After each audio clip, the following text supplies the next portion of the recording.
Chers amis, bonjour et bienvenue chez Systema Siberian Cosaque Paris. La rentrée démarre dans quelques jours et donc j'aimerais vous présenter une nouvelle fois notre association. Déjà, qu'est-ce que le Systema? La pratique du Systema réside principalement dans la compréhension de principes plutôt que dans des techniques. C'est ce qui va le différencier principalement des autres arts martiaux. Parmi ces principes, on va retrouver les mouvements naturels, la respiration, le déplacement, la structure. Tous les exercices que l'on va travailler dans le Systema et dans nos cours, vont tourner autour de tous ces principes-là en fin de compte. On va travailler une multitude de choses, mais toujours en ayant ces principes à l'esprit. Aussi, dans nos cours, on va pouvoir travailler sous un large panel de possibilités, d'éventualités, de situations. On va travailler debout, on va travailler au sol, on va travailler contre un ou plusieurs adversaires, armés ou non, et on va essayer de chercher comment on peut réagir au mieux possible en étant le plus relax, le plus cool, pour éviter d'aggraver la situation. Et en fin de compte, c'est ça l'intérêt d'un art martial, c'est d'éviter les situations problématiques et de pouvoir vivre dans le bonheur, tout simplement. Il existe aujourd'hui différents types d'écoles dans le Systema, toutes plus ou moins différentes les unes des autres. L'important, c'est de trouver celle qui nous correspond. Dans l'école Systema Siberian Cosaque, nous axons nos exercices autour de la tradition et de la culture russe et cosaque. Cette école a été fondée par Andrei Karimov suite à de nombreuses recherches ethnographiques qu'il a fait en Russie et partout dans le monde. Vous pouvez rejoindre ici une vidéo que j'ai faite qui nous présente, nous les instructeurs et notre art. Donc comme je le disais, tout au long de l'année, nous allons travailler tout un tas d'exercices autour des mêmes principes. Et nous allons commencer tout de suite par les frappes. Comme vous pouvez le voir ici, le principe dans les frappes, c'est de rester relâché, de rester décontracté afin de s'économiser un maximum et du coup d'économiser de l'énergie pour pouvoir continuer entre guillemets le combat ou l'affrontement tout en pouvant ensuite chercher la fuite. Mais attention, relâchement ne veut pas dire manque de puissance, bien au contraire. En fin de compte, quand un corps est relâché, il augmente, il décuple même sa puissance. On organise aussi régulièrement des sparring plutôt soft où on va s'amuser à mettre un petit peu plus en situation réelle encore une fois les principes que l'on voit en cours. Et là, tout de suite, ça nous permet de nous rendre compte de ce que nous travaillons, de la difficulté de la mise en place de ce que nous travaillons, de la difficulté de subir un assaut, et donc de pouvoir apprendre à gérer notre stress durant ce type d'exercice. Du coup, il faudra prévoir des gants type MMA et un protège-dents, afin de se protéger les mains et bien évidemment les dents. Bien souvent, dans une bagarre, on se retrouve à tomber au sol, soit nous, soit notre adversaire. De par le fait, nous travaillons beaucoup aussi au sol, que ce soit les déplacements, que ce soit le combat, la gestion du stress, etc.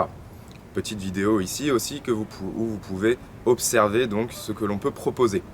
Le couteau est aussi un de nos outils pédagogiques indispensables. Nous essayons de le mettre en place en le pratiquant de manière le plus réaliste possible, même si on est bien d'accord qu'une attaque au couteau, c'est très dangereux, c'est très difficile de s'en défaire.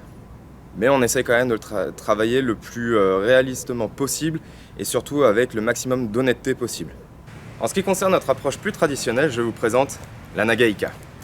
La Nagaïka est probablement l'outil que je préfère parmi tous ceux que l'on utilise, car d'un point de vue self-défense, elle est redoutable. Je vous laisse ici encore une fois, en vidéo, le loisir de pouvoir regarder ce que ça peut donner avec.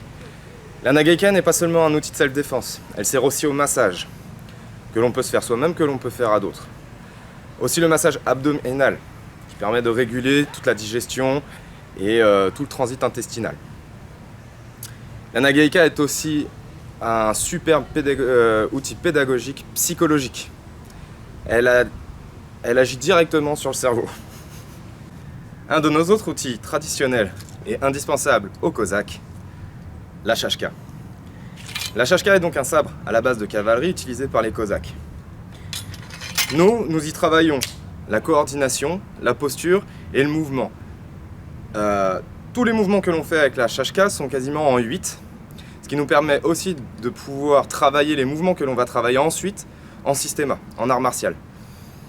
Nos Shashka d'entraînement comme celle-ci ne sont pas affûtées, mais on en a certaines qui le sont, qui nous permettent donc de travailler la coupe et de savoir si nos angles de coupe sont corrects ou non. Que ce soit avec le couteau ou avec la Shashka, ou avec le bâton, nous verrons après, on travaille aussi la forme de duel, parce que les duels sont hyper importants pour la prise d'intention, la reprise d'initiative et le travail concret en fin de compte. J'en parlais donc, les bâtons. Les bâtons sont de superbes outils pédagogiques en termes de levier, par exemple. Ça nous permet de démultiplier les effets de levier pour pouvoir les trouver plus facilement au départ et ensuite pouvoir les appliquer sur un corps qui ne possède pas de bâton. Nos bâtons, comme vous pouvez le constater, nous les fabriquons nous-mêmes. Petit lien de la vidéo où je montre tout le processus de fabrication juste ici. Tout comme avec le couteau et la shashka, nous faisons aussi donc du duel avec ces bâtons. Vous aurez aussi la chance de travailler avec le brevno, c'est-à-dire le tronc d'arbre. Ici. Super exercice de travail corporel, dans un certain sens de musculature, mais aussi de travail relié au combat. Alors non pas qu'on va se battre avec les troncs d'arbres, ça serait complètement démesuré et inconscient, mais parce que tout ce que l'on va travailler avec va nous permettre de comprendre certains principes pour le combat justement. Vous l'aurez compris, c'est un art martial très complet. Mais ça ne s'arrête pas là, puisque tous nos cours sont accompagnés de musique à l'aide de nos balalaïkas.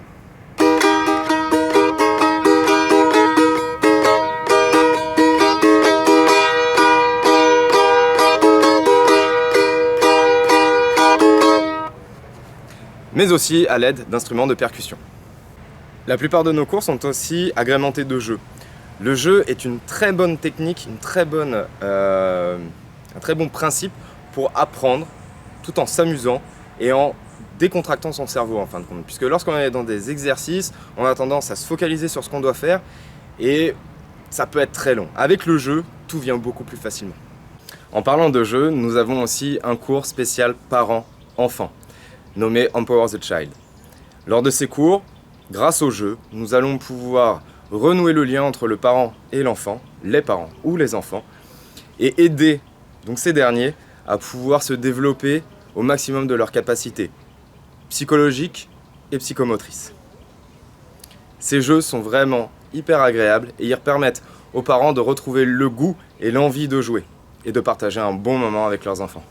Nous aimons également beaucoup chanter, de manière amateur évidemment, mais nous chantons des chants traditionnels cosaques, forcément, mais aussi quelques chants traditionnels français, allant de la chanson très ancienne à la chanson plus récente et un petit peu humoristique, avec donc par contre des touches médiévales ou celtiques, plus traditionnelles donc. Et il n'y a pas de musique, de chant sans danse. Et il n'y a pas de danse sans musique ni chant. Donc chez nous, on travaille aussi beaucoup la danse. Les Cosaques étaient de fins danseurs et d'excellents guerriers. Et c'est pas pour rien. Les deux sont étroitement liés. Ce qui fait que, en dansant, on va délier toute la partie des jambes, des hanches, qui va nous permettre donc de nous déplacer bien mieux lors des combats et d'apprendre à utiliser donc ces jambes. Mais pas seulement, le rythme aussi rentre beaucoup en compte. La plupart des grands boxeurs le disent tous. Un combat est rythmé, l'adversaire a son propre rythme, on a le nôtre et on doit être capable de comprendre ce rythme pour pouvoir rentrer dans le combat. La petite nouveauté de cette année, c'est le quadrille. Venez en couple ou seul afin d'apprendre cette danse traditionnelle française. C'est une danse en couple qui permet d'apprendre à gérer un partenaire, que ce soit dans sa vie, savoir vivre en communion avec sa femme ou avec son mari, mais aussi son adversaire, puisque c'est encore une fois étroitement lié avec l'art martial. Voilà donc sommairement ce qui vous attend chez nous. On vous attend les mardis soirs de 19h30 à 21h pour les cours de Systema, suivi d'une heure de sparring. Les jeudis soirs de 19h30 à 21h pour les cours de Shashka, suivi avec une heure de duel, que ce soit au couteau, au bâton ou à la Shashka. On vous retrouve le samedi matin de 11h à midi pour les cours parents-enfants, le samedi après-midi de 14h à 15h30 pour la Shashka, de 15h30 à 17h pour le Systema, et on reste ensemble une heure pour travailler le chant et la musique. Le dimanche, horaire à déterminer pour l'instant, avec le quadrille. Nous organisons aussi tout au long de l'année tout un tas de stages, que ce soit animés par nous-mêmes ou par des instructeurs internationaux. Nous avons aussi 2 camps en forêt, un en hiver et un en été. Ces camps sont le moyen de pouvoir se rapprocher de la nature, travailler des choses spécifiques que l'on peut trouver dans les bois, voire même un petit peu de survivalisme bushcraft. Si vous êtes intéressé, n'hésitez pas à nous contacter, même si ce n'est pas pour les cours hebdomadaires. Si vous êtes trop loin, vous pouvez très bien nous rejoindre sur des stages. Voilà, n'hésitez pas à nous contacter si vous avez plus de questions. Et surtout, n'hésitez pas à venir essayer, tous nos cours sont à l'essai gratuitement. Je profite de ce superbe endroit, ce superbe emplacement où nous aurons l'occasion de faire certains cours pour vous inviter les 21 et 22 septembre à la festival de Montlhéry, au festival médiéval de Montlhéry où nous serons, où nous aurons notre propre stand. À très bientôt!